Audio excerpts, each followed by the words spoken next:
Assalamualaikum warahmatullahi wabarakatuh. Perkenalkan, nama saya Adina Prasasti. Saya berasal dari IKIP Siliwangi dan dari prodi Bahasa Inggris.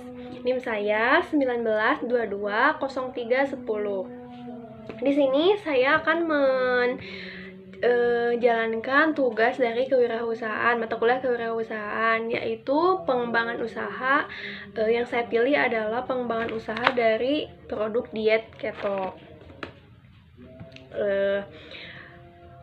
Di sini saya akan memperkenalkan produk ini, produk diet keto. Saya pilihnya ini keju panggang ya teman-teman.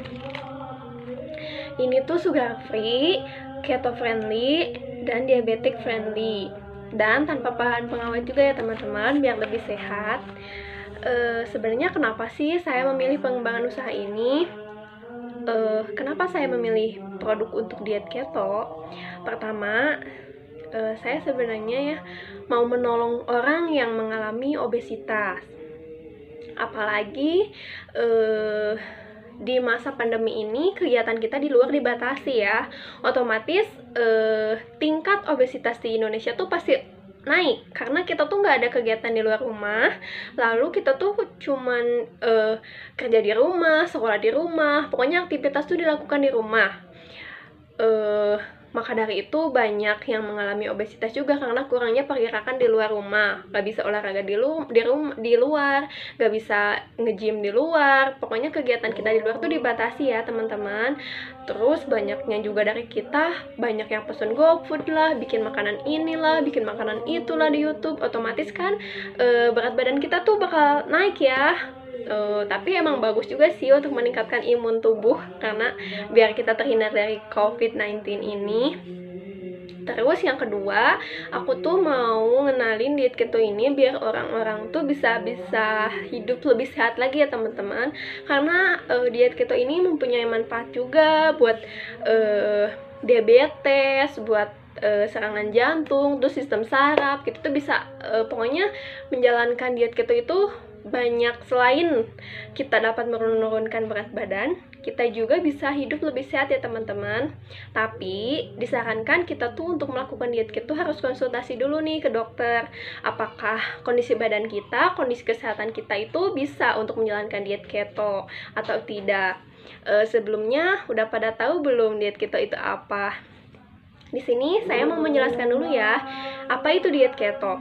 Diet keto hampir mirip dengan diet Atkins, diet DEBM, dan diet rendah karbohidrat lain yang dilakukan dengan mengurangi konsumsi karbohidrat nih teman-teman. Seperti kayak kita ngurangi nasi, roti, pokoknya tepung, yang pokoknya kita tuh segala macam jenis karbohidrat dikurangin ya. Dan meningkatkan konsumsi lemak. Tapi konsumsi lemak kita tuh ditingkatkan kalau karbohidrat kita dikurangi. Tujuan konsumsi lemak dalam jumlah tinggi pada diet keto adalah agar tubuh mencapai kondisi ketosis. Dalam kondisi tersebut, tubuh akan membakar lemak sebagai sumber energi utama. Lemak juga akan diubah menjadi keton di organ hati, sehingga dapat memberi asupan energi untuk otak. Sebelum digunakan untuk menurunkan berat badan, sesungguhnya diet keto dianjurkan sebagai salah satu cara untuk mengatasi berbagai jenis penyakit, terutama untuk mengurangi frekuensi timbulnya serangan kejang pada anak penderita epilepsi.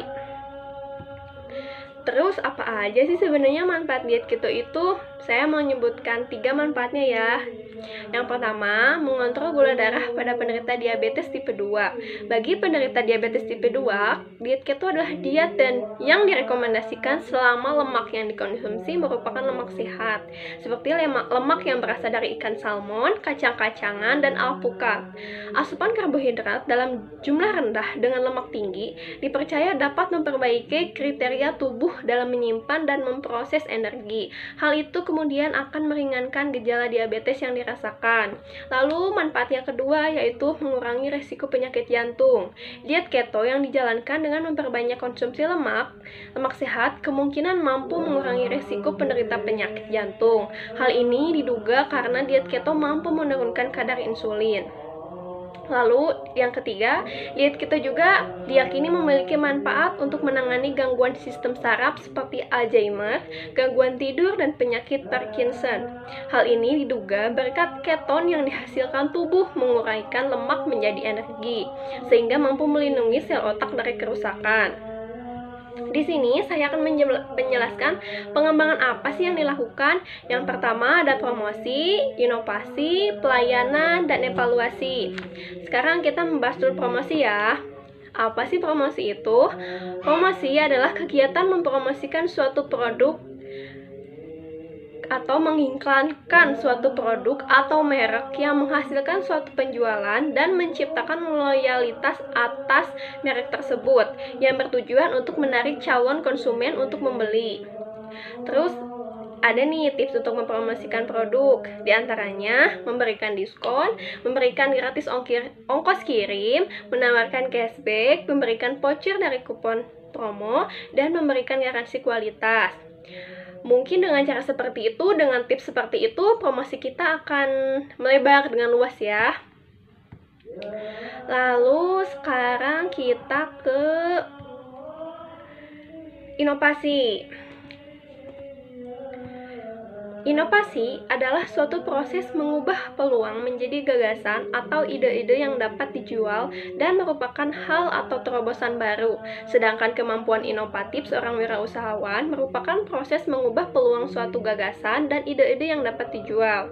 Dengan inovasi, wirausahawan menciptakan baik sumber daya produksi baru maupun pengelolaan sumber daya yang ada dengan peningkatan nilai potensi untuk menciptakan sesuatu yang tidak ada menjadi ada. Kayak produk diet keto ini nih, karena belum banyak tahu juga kan apa itu diet keto. Nah, ini bisa jadi inovasi baru ya buat membantu orang yang obesitas. Lalu pelayanan yang diterima kepada pelanggan merupakan suatu keharusan bila kita tidak ingin tergeser dari persaingan dunia bisnis. Perilaku konsumen yang sudah semakin cerdas telah menempatkan kualitas layanan pada urutan teratas, mengalahkan kualitas produk atau jasa dalam hal pertimbangan untuk menggunakan atau membeli barang jasa.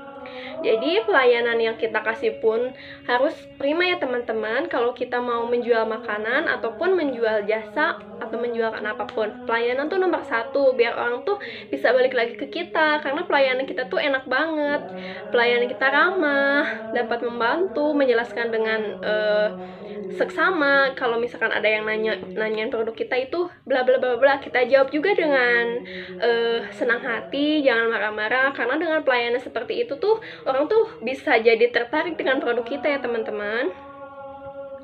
Lalu evaluasi usaha adalah suatu aktivitas untuk melakukan analisis kinerja suatu usaha bisnis. Tujuan evaluasi usaha adalah untuk mengetahui sampai sejauh mana nih tingkat keberhasilan pelaksanaan usaha kita, apakah usaha tersebut sudah berjalan sesuai dengan direncanakan atau memberikan hal seperti apa yang diharapkan. Jadi evaluasi itu kita tuh bisa tahu ya usaha kita tuh udah berkembang apa masih stuck di situ-situ aja ya, karena kan kita punya goals di awal. Jadi kita tuh bisa evaluasi tujuan kita untuk berdagang, berwirausaha itu tuh apakah sudah dijalankan dengan baik atau tidak. Lalu di sini ada produk kanvas. Di sini ada 10 produk kanvas. Yang pertama passion, menurunkan berat badan dan memulai hidup sehat. Ya, tadi saya kan passionnya tujuannya tuh untuk menurunkan berat badan ya, membantu yang menurunkan berat badan dan memulai hidup sehat. Lalu goalsnya dari aku memiliki berat badan yang ideal. Jadi orang-orang tuh bisa memiliki loh berat badan ideal itu dengan cara diet keto ini. Lalu ada key metric, menerima masukan dan konsumen. Ada target customer. Tentu saja target customer ini saya khususkan untuk bagi penderita obesitas ya teman-teman. Lalu ada unique value proposition. Orang belum banyak yang mengetahui apa itu diet keto. Jadi ini tuh jadi unique value proposition ya buat aku.